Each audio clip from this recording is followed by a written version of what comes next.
Salut, c'est Cédric, je vous souhaite un excellent mois d'août, je le sais là, on a attaqué la période rouge des vacances en France et d'ailleurs en Europe, donc là vous devez certainement être en train de profiter de, votre famille, du beau temps, de la plage ou de la montagne, vous devez être en train de bien vous régaler avec des bons petits plats, en train de bien boire, bref, c'est un petit peu le moment de recharger les batteries pour vous et de remettre les compteurs à zéro pour repartir à la fin du mois d'août sur de nouvelles bonnes bases. Alors, si vous le savez, hein, je vous l'ai annoncé, il y a mon école de bourse, c'est un grand événement. Cette école, je vais l'ouvrir à partir du mois de septembre. Il faut savoir que j'ai libéré les places, c'est-à-dire que j'ai créé un pass pour tous les clients qui ont déjà suivi l'une de mes formations. Donc si vous n'avez pas reçu cet email qui vous présente tout le programme de mon école de bourse, envoyez-moi un message et je vous routerai cet email. C'est parti super vite, j'ai halluciné cette semaine le nombre d'inscrits et je vous souhaite encore la bienvenue, vous êtes inscrits et qui regardez cette vidéo. Ça a été un véritable rush, je suis assez étonné par l'engouement que l'ouverture de cette école de bourse à générer auprès de vous. Donc je suis pas certain du tout d'ouvrir cette école au public au mois de septembre parce que si la promotion est pleine d'ici le 26 août, tout simplement je ferai pas le lancement public pour les inscriptions à cette école. C'est un petit peu embêtant d'ailleurs parce que j'ai commencé à tourner les vidéos, j'ai écrit les scripts, etc. Je voulais faire des petites vidéos sympas pour faire le lancement de l'école au mois de septembre. Et du coup, il y a de fortes chances pour que tout simplement, ce travail-là, il soit pas mis publiquement au mois de septembre, qu'il n'y ait pas de lancement public de l'école. Donc je vous répète, si vous êtes déjà élève d'une de mes formations et que vous n'avez pas reçu cet email, envoyez-moi un message et je vous routerai l'email. Vous pourrez ainsi obtenir le pass pour être certain d'avoir votre place dans la promotion 2016-2017. Je vous rappelle que c'est une école de bourse en ligne avec des webconférences live tous les mercredis, donc entre 18h et 18h30, on aura une webconférence live ensemble qui sera privée et qui durera en fonction de vous, 1h30, 1h, 2h. Hein. Ces webconférences seront disponibles en replay. Vous aurez des cours et donc des cours en vidéo et des manuels qui seront distribués chaque semaine dans votre espace client. Vous aurez aussi accès à un groupe privé de traders et il y a plein de bonus. Tous les bonus, ils sont listés dans l'email, enfin en tout cas dans le message privé et confidentiel. Je vous demande simplement de ne pas faire tourner l'email avec le pass dans votre entourage, ça doit rester confidentiel et privé. Donc vous avez absolument tout dans cet email qui vous redirige vers une page avec la brochure de l'école et la présentation de tout ce qui vous attend. Alors voilà, l'intro est un petit peu longue pour cette semaine, c'est normal, on est en plein mois d'août et je suis en train d'ouvrir mon école, ce qui est vraiment le petit bébé que vous attendez tous depuis 2 ans. Vous me faites beaucoup de demandes par email autour de la création d'un tel support pour vous et donc voilà, c'est réalisé et ça se concrétise et je suis super content, enthousiaste et excité à l'idée de lancer cette école. Et encore une fois, je vous remercie énormément pour vous qui vous êtes déjà inscrits, pour l'engouement, parce que cette semaine ça a été assez incroyable et je vous souhaite encore la bienvenue. Et puis pour les autres, prenez votre pass, vous avez jusqu'au 26 août et si avant le 26 août toutes les places sont prises, tout simplement il y aura plus de pass. Allez, on attaque cette vidéo, c'est parti. Donc c'est parti pour l'analyse des indices. On commence par le meilleur avec le SP500. Regardez en hebdomadaire ici, on a encore une nouvelle semaine de hausse.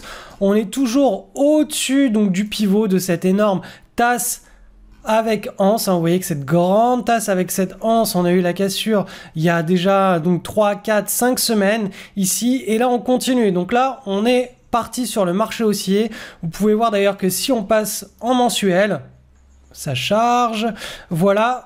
Le mois de juillet nous a engendré la cassure et là le mois d'août c'est la confirmation, on est en train de passer sur des nouveaux plus hauts. Donc là déjà sur le SP500 le signal de hausse d'un nouveau marché haussier il est clairement lancé.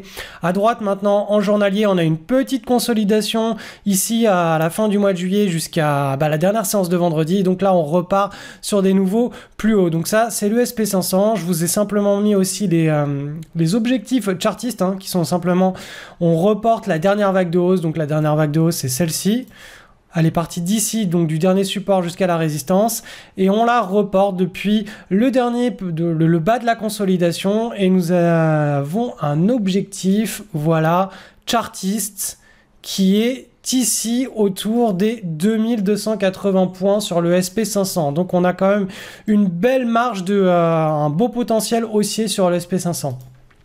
On passe maintenant sur le Nasdaq, donc même genre de situation, cette semaine, une belle semaine de hausse. Vous voyez qu'ici on a toujours, là on a cassé il y a quelques semaines le gros pivot de cette grosse consolidation à long terme, et puis là on continue, on est sur le rallye haussier.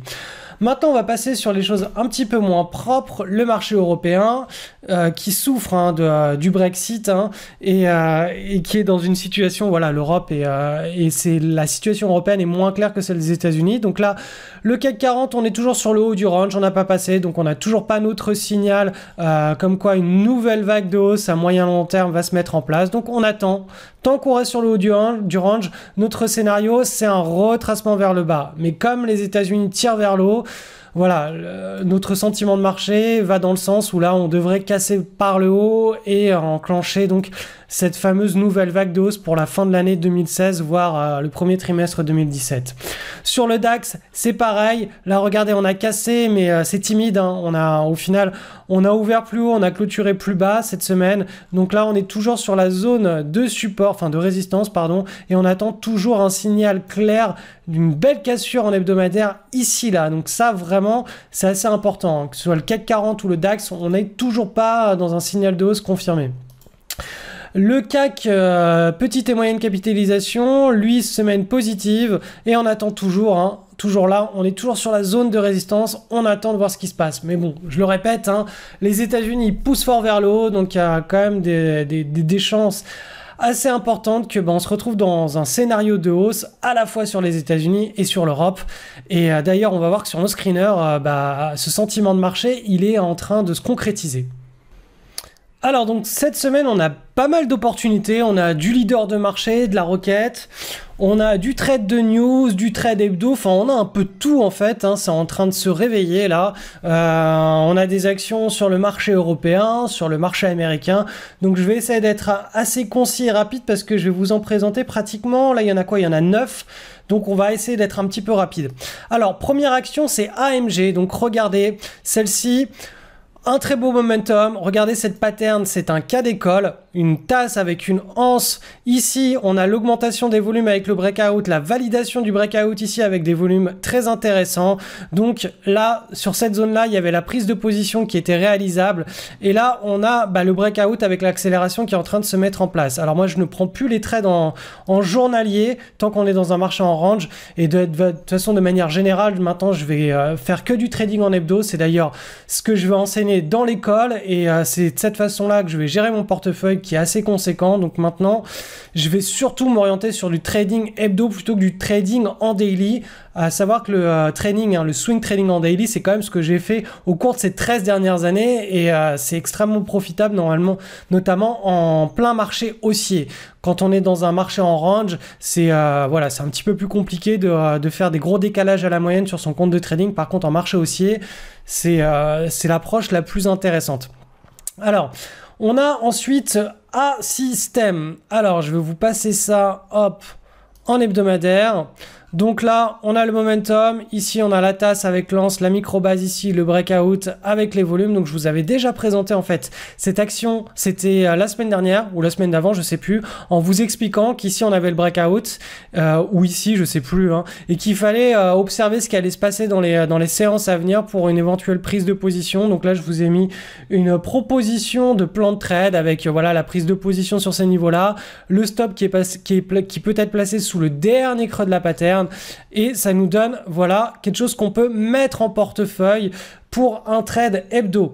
Ensuite, le titre Core coté sur Lisbonne. Donc en général, tout ce qui est coté sur le Portugal, Interactive Brokers nous empêche de le mettre en portefeuille. Par contre, si vous êtes chez un autre courtier, vous avez la possibilité de prendre ce genre d'action en portefeuille. Donc ça c'est un classique, un beau marché haussier sur cette action, un beau momentum, une belle base. Ici, regardez, le breakout s'est fait avec une augmentation des volumes avant le breakout. On a eu une activité des investisseurs avant, juste les deux séances qui ont précédé le breakout. On a eu le breakout, la validation du breakout ici, toujours avec des volumes conséquents. Et donc là, c'est parti en principe pour le run. C'est un trade qui doit être normalement très facilement neutralisable. Autre titre côté, cette fois-ci sur le marché américain, DLTH. Donc, alors ça, c'est toujours en journalier. Hein. Vous voyez, hein, ici, il y a l'unité de temps journalier. Quand c'est journalier ici, c'est que voilà, le graphe est en journalier. Sinon, c'est qu'on est en hebdo. Donc là, ça c'est un classique, un swing trade daily. On a peu de données ici. Pro Real Time, alors soit c'est parce que c'est une IPO, soit c'est parce que Pro Real Time nous a pas donné l'historique passé plus long. Quoi qu'il en soit, on a un titre qui est passé de 13 $ à pratiquement 26 $. Donc vous voyez que le momentum il est fort. Là, on a une belle petite base, une belle tasse avec une anse. On a eu le breakout ici, tentative de breakout avec des forts volumes, validation du breakout avec des forts volumes. Donc là aussi, ça c'est du swing trade en daily. C'est un classique. Hein. Ensuite, on a un trade de news sur ERF, Eurofins Scientifique. Donc regardez, alors je vais le passer en hebdomadaire. Et ensuite, on passera en daily. En hebdomadaire, on a un beau marché haussier sur cette action. On a une consolidation assez propre, le pivot et la micro-base juste avant le breakout. Vous pouvez apprécier les volumes sur le breakout. C'est assez impressionnant. En journalier, qu'est-ce qui s'est passé? Tout simplement, on a eu ici une news, une publication de résultats. Les volumes ont été exceptionnels. Donc là, on a tout simplement un trade de news à mettre en place. Donc cette opportunité était détectée en hebdomadaire. Ensuite, on a le titre FIVN qui est coté sur le Nasdaq. Donc là aussi, hein, un très joli marché aussi sur cette action, une belle hausse au préalable, une très jolie consolidation avec une micro-base qui est très serrée, très propre du pivot général. On a ici donc les volumes explosifs sur le breakout, donc là on est en journalier, la validation du breakout avec toujours des volumes explosifs. Donc voilà, là on a quelque chose d'assez sympa pour du swing trade daily. Ensuite, GENC, ce titre, je vous l'avais présenté il y a quelques semaines en vous disant que je voulais le mettre en portefeuille, que je ne l'ai pas pris en portefeuille parce qu'il y avait 5 ans, il y avait une annonce de dividende pour 50% de la valeur de cette action qui devait se réaliser le 22 juillet. Et moi qui habite à l'île Maurice et qui suis imposé à la source sur les versements de dividendes, c'est-à-dire directement aux États-Unis pour un titre américain ou directement en Europe pour un titre européen, je savais que l'action, si elle me reverse 50% de sa valeur sous forme de dividendes, je vais être taxé à 30% directement à la source sur les 50%. Donc voilà, j'ai préféré ne pas prendre le trade. Et je comprends pas trop ce qui s'est passé. Alors j'ai pas été voir dans les news, c'est peut-être moi qui ai mal interprété, mais il n'y a pas eu de dividende exceptionnel de versé, il n'y a pas eu de split sur cette action, c'est bizarre, elle cote exactement le même niveau, donc bon ça fait partie du jeu. De toute façon, des opportunités, il y en a plein. Quoi qu'il en soit, voilà, cette pattern était vraiment très propre, on a le run qui est en train de se mettre en place. Donc si vous avez profité de cette recommandation, vous, parce que vous êtes en Europe, et ben là vous avez un très joli trade en portefeuille. Ensuite, on a le titre GME. Alors celui-ci, je vais le passer en hebdomadaire. Donc un beau marché haussier, une pattern qui est un peu volatile hein, quand même, hein. Un peu trop volatile à mon goût. Cependant, regardez, c'est une pattern avec une jolie micro-base. On a les volumes en augmentation ici. Alors ce trade, moi, je le prends pas en portefeuille parce que ça manque de liquidité. Vous voyez déjà là, dans la pattern, on a des trous de cotation un petit peu partout. Donc ça signifie qu'on a très peu de transactions. Il y a même des journées avec des volumes de 100, vous voyez. Il n'y a pas grand monde en fait sur le titre. Alors le breakout il est très propre, etc. Mais dès qu'on a un compte de trading qui est un petit peu capitalisé, on préfère uniquement se concentrer sur des actions qui sont beaucoup plus liquides, hein, de manière à entrer facilement et sortir facilement du marché. Après, si on a un tout petit compte de trading, on peut se permettre de s'aventurer sur ce genre d'action. Pour les deux derniers titres, donc on a SO. Alors celui-ci, oui, aussi je vous l'avais présenté en vous expliquant annonce de résultats. Ici, donc il fallait surveiller la zone de breakout. Donc le breakout, il s'est validé cette semaine. Hein. Vous voyez que c'est 1, 2, 3, 4, 5 séances nous ont permis de valider. Et ben en hebdomadaire, je vais vous le passer en hebdo. Hein. Tout simplement, ce breakout hebdo, il a été validé cette semaine. Donc là, voilà, on a deux types d'anomalies de marché qu'on exploite. On a le catalyseur de la news, donc l'annonce des résultats du premier semestre, plus le momentum à moyen long terme sur ce titre. Et en plus, c'est une petite et moyenne capitalisation. Et enfin, le dernier titre pour cette semaine, je sais, ça fait beaucoup de titres. Alors ça, c'est du trade de news sans momentum. Alors ça, c'est une exception qu'on va étudier dans un cours pour la promotion 2016-2017 hein, des élèves qui intègrent l'école. Hein. On va étudier ce genre d'opportunité, c'est-à-dire c'est du trade de news, mais sans exploiter le momentum au préalable. Vous voyez que le momentum, il n'existe plus puisque on a retracé. Cependant, on a une très jolie configuration avec un beau trade de news, des gros volumes. Si on passe ici en hebdo, on voit ici que les bandes de Bollinger sont ultra resserrées, les volumes, on a tout ce qu'il faut, tout est en place pour un trade de news sans momentum. Alors ça, c'est un cas particulier qu'on va étudier dans l'école cette année, ça fait partie des nouveautés. Hein.